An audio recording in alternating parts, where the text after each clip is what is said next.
सभासदों, माननीय उपसभापति जी, नमस्कार जी, नमस्कार जी, नमस्कार जी, नमस्कार नमस्कार जी। और बैठिए बैठिए बैठिए बैठिए बैठिए। LOP है, but LOP is asking. Then I will allow LOP first and then. बाद इनको बुलाइए। We have to take the discussion. We have to take. Sir मैं ज्यादा समय नहीं लेना चाहूंगा, 3-4 मिनट लेना चाहूंगा। आज भी और कल भी अपोजिशन के बहुत सारे लीडर्स जो front line, second line, third line में हैं, 267 में इन्होंने नोटिस दिया था। हो चुका है? नहीं सर, डिस्कशन नहीं हुआ सर, इसलिए आपकी अनुमति से 3-4 मिनट बताऊंगा। तो हम चाहते थे उस पे चर्चा हो सदन के अंदर। Sir 3 important commission, BC commission, backward classes का, SC ST का और माइनॉरिटीज कमीशन। सर आज तक कभी भी ऐसा नहीं हुआ है कि तीनों कमीशन हेडलेस हों और मेंबर्स नहीं हों और कोई काम नहीं चला। सर जैसे कि सुभाष साहब ने बताया, इस देश की 80% आबादी से ज्यादा BC SC और माइनॉरिटीज की है इस देश में। तो इस तरह से जो उनके उत्थान के लिए स्कीमें बनी हैं, इन कमीशनों के द्वारा वो इंप्लीमेंट की जानी चाहिए। तो अगर 80% और 85% आबादी का ये जो कमीशंस हैं उनके उत्थान के लिए बनी हैं, अगर वो बनी नहीं है, गठित नहीं की गई हैं, तो ये सरकार हुकूमत किस पर कर रही? सरकार को रिप्रेजेंट फिर कौन कर रहा है इस देश, जब 85% आबादी उसका हिस्सा ही नहीं है, उन पे उनको विश्वास ही नहीं है। लेकिन मंत्री ने कुछ रिप्लाई जवाब दिया। नहीं, मंत्री ने कुछ जवाब दिया। सर मैं बताना चाहता हूं, इसलिए एक मिनट, सर मंत्री जी ने उल्टा जवाब दिया। हम यहां पूछ रहे थे नेशनल लेवल पर, national BC commission, ST ST commission और माइनॉरिटीज कमीशन, नेशनल लेवल पे। उन्होंने उत्तराखंड की मिसाल दी कि आपने उत्तराखंड में 5 महीने 6 महीने गठित ये कमीशन नहीं किए। सर उत्तराखंड में 5-6 महीने शायद नहीं किए गए हैं, लेकिन हम स्टेट के को किसी में इस विवाद में नहीं लाना चाहिए। फिर तो हमें माफ कीजिए, एक ऐसी स्टेट है जिसमें 6-7 साल ये तमाम बैकवर्ड SC और माइनॉरिटीज कमीशन गठित ही नहीं हुए थे, और लोक आयुक्त आज तक गठित नहीं हुआ है 15 साल से, वो है गुजरात। तो फिर तो आपको स्टेटों के बारे में भी देखना पड़ेगा। हमने नहीं दिया, ये मंत्री जी ने उठाया, ये मंत्री जी ने उत्तराखंड का मामला उठाया। हम ये गुजरात की मिसाल नहीं देते। तो उसका मतलब है कि ये लीडरशिप, आपका जो हमारा अनुभव है, चाहे स्टेट लेवल पे हो या राष्ट्रीय स्तर पर लेवल हो, कोई रुचि नहीं है माइनॉरिटीज, SC ST और बैकवर्ड क्लासेस के उत्थान में, कोई दिलचस्पी नहीं है। यदि अगर रुचि होती तो ये कमीशन बनाए होते। अभी कुछ महीने जनवरी में नोटिफिकेशन हुआ, आपने इस नोटिफिकेशन में NET के एग्जामिनेशन होते हैं, MBBS के लिए, टेक्निकल एजुकेशन के लिए, आपने उर्दू का ही निकाल दिया उसमें सब्जेक्ट के लिए। तो इससे पता चलता है कि इस देश के बैकवर्ड्स के लिए, दलित के लिए, माइनॉरिटीज के लिए इस सरकार के मन में कितना प्यार है, कितना प्रेम है, और उनको किस तरह से आप खत्म करना चाहते हैं। ये आपको सब चेहरा भारतीय जनता पार्टी की सरकार बेनकाब हो गई। सर मेरा 2 सवाल है, मैं 2 मंत्रियों से, एक तो यहाँ माइनॉरिटीज मिनिस्टर हैं और दूसरे हमारे समाज कल्याण मंत्री हैं जो OBC के लिए और SC ST के लिए जिम्मेदार है। ये 2 बताएं, क्या 1 हफ्ते के अंदर अंदर ये कमीशन गठित होंगे कि नहीं? और आपसे निवेदन करूंगा कि माननीय लीडर ऑफ हाउस यहां हैं, कि क्या कल इस पे चर्चा होगी कि नहीं होगी इस सब्जेक्ट? शरद जी आपने सुबह नहीं बोला, आपने नाम दिया, नहीं बोल पाया, मंत्री जी बोलने लगे। मैं आपसे, आपके माध्यम से, ये जो लीडर अपोजिशन ने बोला है, एक तो कमीशन का चर्चा है, वो तो एक जगह बात है, वो बहुत ही गंभीर बात है।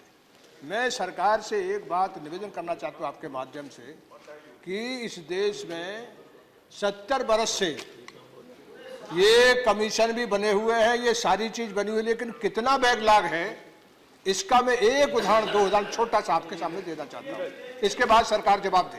बैकलॉग भी पूरा करना उतनी बड़ी जिम्मेदारी है। यानी हिंदुस्तान में IIT है, उसमें टीचर्स हैं 5072, SC के शेड्यूल कास्ट के 122, शेड्यूल ट्राइब्स के 19 और OBC के 5072 में 278। आप बताइए JNU में यानी 27% अर्जुन अभी तो डिस्कशन नहीं है। सिंह जी ने, सुनिए ना मेरी बात, अर्जुन सिंह जी ने रिजर्वेशन किया है एजुकेशन में, यानी 606 जवाहरलाल नेहरू यूनिवर्सिटी में टीचर्स हैं, उनमें अकेले ऐसी बानगी यही की दे रहा हूं मैं, उसमें अकेले आपके JNU में 970 टीचर्स हैं, उसमें अकेले नहीं, MPhil और PhD में, यानी पहले पिछले साल 970 लोग आते थे, लेकिन इस बार 102 समझिए। और दिल्ली यूनिवर्सिटी में पूरा डिस्कस करने, दिल्ली यूनिवर्सिटी में पूरा बोलने की जरूरत नहीं। दिल्ली यूनिवर्सिटी में 793, उसमें शेड्यूल कास्ट है 66 में, सर जी और SC है 28, सर जी बस, OBC है 42। मैं आपके माध्यम से सर जी बस कहना चाहता हूँ कि ये दिया हुआ हक है 80% लोगों को, ये हक जो है वो पूरा नहीं है, इस पे भी सरकार बताने का काम करे। इतना बड़ा बैकलॉग क्यों है ना, इतनी ज्यादा बैकलॉग क्यों है?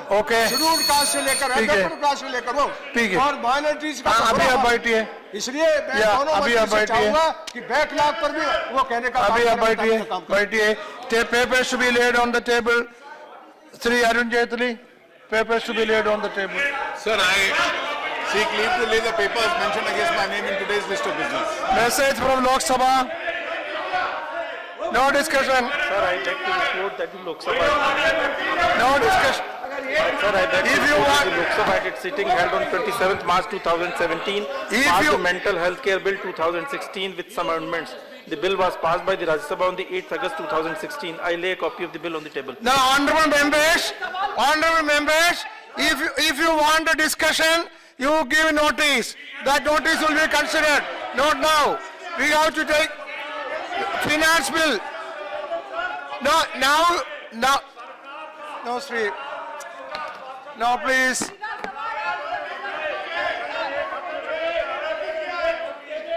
No, please.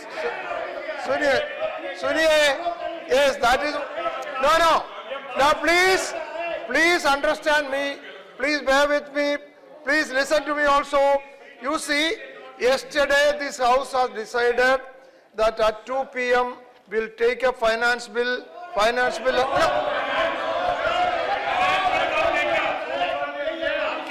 Let me complete.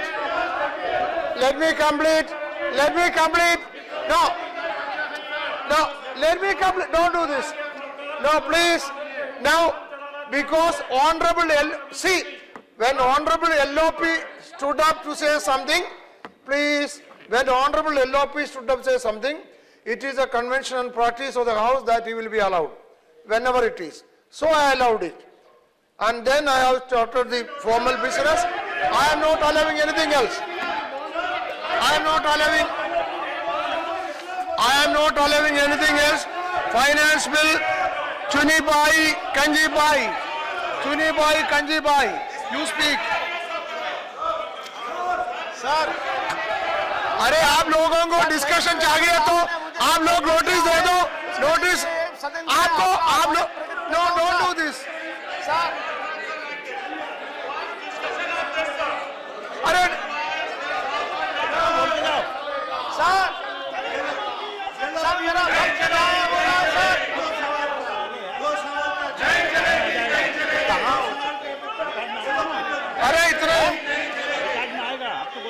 Naqvi कल बोला था कि गरीबों की हाई मत लो। सब गरीबों की हाई मत लेने की जो बात कर रही है वो उनको पता होना चाहिए। Mister Naqvi has to say something. अगर माननीय सदस्य से इसके बारे में कोई फैक्चुअल स्थिति जानना चाहते हैं तो मैं और श्री थावर चंद गहलोत साहब दोनों तैयार हैं पूरी स्थिति बताने के लिए। जहां तक सवाल honourable leader of the opposition ने जो बात उठाई है उनको हम इस बात का यकीन दिलाना चाहते हैं कि मोदी जी के नेतृत्व में जो सरकार है वो गरीबों, कमजोर तबकों, पिछड़ों, दलितों, अल्पसंख्यकों के सशक्तिकरण के लिए मजबूती के साथ न केवल प्रतिबद्ध है बल्कि उनकी आंखों में खुशी और उनकी जिंदगी में खुशहाली आए इसके लिए वो काम कर रही है। उपसभापति महोदय उत्तर प्रदेश, उत्तराखंड, मणिपुर, गोवा और पंजाब के चुनाव चल रहे थे। इस बीच में 3 मार्च 2017 यानी जिस समय की पूरे चुनाव पीक पे था 3 मार्च 2017 को चेयरमैन की पोस्ट खाली होती है। उसी तरह से मार्च 2017 में एक सदस्य की पोस्ट खाली होती है। फिर जनवरी 2017 में एक सदस्य की पोस्ट खाली होती है। ये सारा वो समय है जिस समय की आचार संहिता लगी हुई थी। उसके अतिरिक्त उपसभापति महोदय मैं आपको पिछले 10 सालों का इतिहास बता दूं। 1 साल 1.5 साल तक जो है संवैधानिक पदों पर नहीं हुई है और केवल कंपटीशन की बात नहीं कर रहे हैं। जो लोग उठा रहे हैं बात उनसे मेरा अनुरोध है कि वो कम से कम अपने हिस्ट्री और ज्योग्राफी को भी देख लें, इतिहास को भी देख लें। You ask your members to go back. ये थावरचंद जी इस पे कुछ कहेंगे।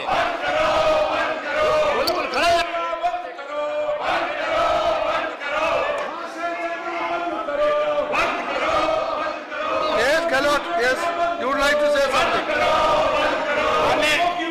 माननीय उपसभापति महोदय, मैंने उस दिन भी बताया और आज फिर बताना चाहता हूं कि जितने भी आयोग हैं SC, ST, OBC, सफाई कर्मचारी आयोग ये हैं रहेंगे। सवाल जहां तक सदस्यों के चयन करने की प्रक्रिया का वो 5 राज्यों में चुनाव होने के कारण आचार संहिता के कारण रुकी थी और ST आयोग का गठन हो चुका है। नंद कुमार जी साहब उसके अध्यक्ष बनाए जा चुके हैं और कुमारी अनसुईया उइके उसकी उपाध्यक्ष बनाई जा चुकी है। सफाई कर्मचारी आयोग का गठन हो चुका है। मनोहर झाला जी उसके अध्यक्ष बने हैं। मंजू दिलेर और एक और सदस्य उसमें नियुक्त हुए हैं। SC कमीशन के सदस्यों के चयन की प्रक्रिया जारी है और मैं माननीय LOP साहब ने जो कहा था कि ऐसा विलंब इसके पहले कभी नहीं हुआ तो मैं ये बताना चाहता हूं कि UPA की सरकार के टाइम जब वो मिनिस्टर थे तब भी 2007 में 3 महीने का विलंब हुआ था, 2010 में 5 महीने का विलंब हुआ था। अभी SC आयोग 21 अक्टूबर को खाली हुआ है और 2 सदस्य मार्च तक थे अभी और ये इसके सदस्यों के चयन की प्रक्रिया जारी है। OBC को constitution LOP to listen to what the minister says. Please listen to what the minister says. और उस बिल प्रस्तुत होने के कारण You may listen to what the minister says. उसके अनुसार कार्रवाई करेंगे। Minister says. कहना चाहते हैं अरे सुनिए सरकार की नीति और नियम स्पष्ट है। ये सब लोग हैं रहेंगे और प्लीज करेंगे। प्लीज अरे सुनिए अरे सुनिए अरे नो अरे no you listen to the minister is replying to the question you raised, so you don't listen to that. No. Minister is replying to the issue raised by you and you want to listen to that.